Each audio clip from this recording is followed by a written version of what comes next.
2 minutes pour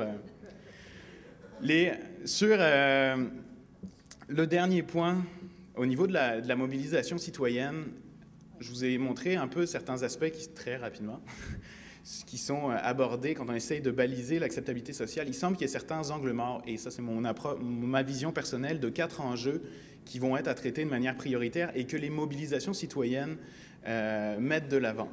La première que je voyais, c'est la nature des impacts. Il faut qu'on arrive à voir quelles sont la nature des impacts liés aux mines. Donc, on voit qu'il y a des nouvelles réalités minières, les grandes mines à ciel ouvert, les exploitations proches des zones habitées. C'est ces nouvelles réalités qu'il faut voir. Et la répartition des impacts. Ce que je veux dire aussi, c'est qu'on a déjà fait l'exercice. Si vous regardez juste globalement l'acceptabilité sociale ou les retombées d'un projet, vous pouvez passer à côté d'un écart, d'un transfert de richesse extrêmement important entre deux parties prenantes. Donc, une partie prenante peut avoir une part disproportionnée de l'impact.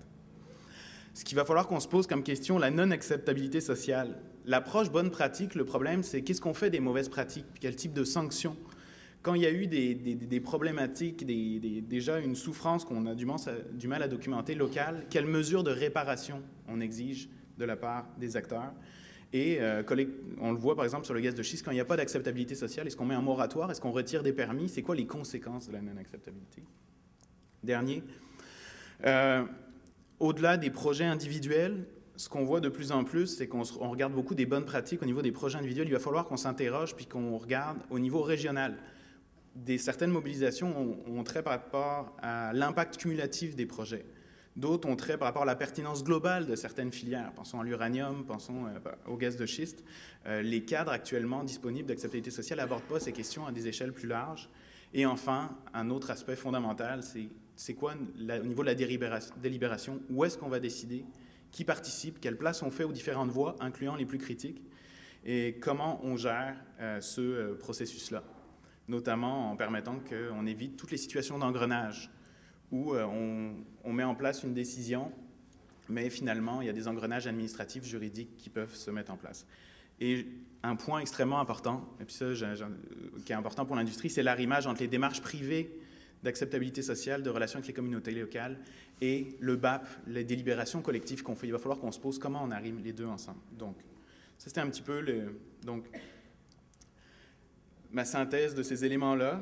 Donc, tout ce que j'aurais pu le dire en une slide, ce que je viens de vous dire, mais vous aurez une belle synthèse si vous voulez en garder une. Et donc, ma conclusion, et je ne pense pas que l'acceptabilité sociale soit un terme à jeter tout de suite. J'ai négocié le point d'interrogation à la fin du titre de la séance aujourd'hui. Je pense que comme d'autres notions, comme gouvernance, développement durable, responsabilité sociale, il y a un besoin pressant de préciser théoriquement, conceptuellement cette notion, de comprendre le phénomène et qu'on ait ces discussions exigeantes sur c'est quoi les facteurs qui favorisent l'acceptabilité sociale, les critiques, les critères, nos limites, processus. Et ce qui va être important, c'est qu'on s'écoute puis qu'on intègre les différentes perspectives pour avoir une approche globale de cette question-là. Voilà, j'ai fait un petit tour d'horizon de la question en une quinzaine qui est devenue une vingtaine de minutes, mais voilà. Si vous avez des précisions, ça me fera plaisir de revenir sur ces différents points. Merci.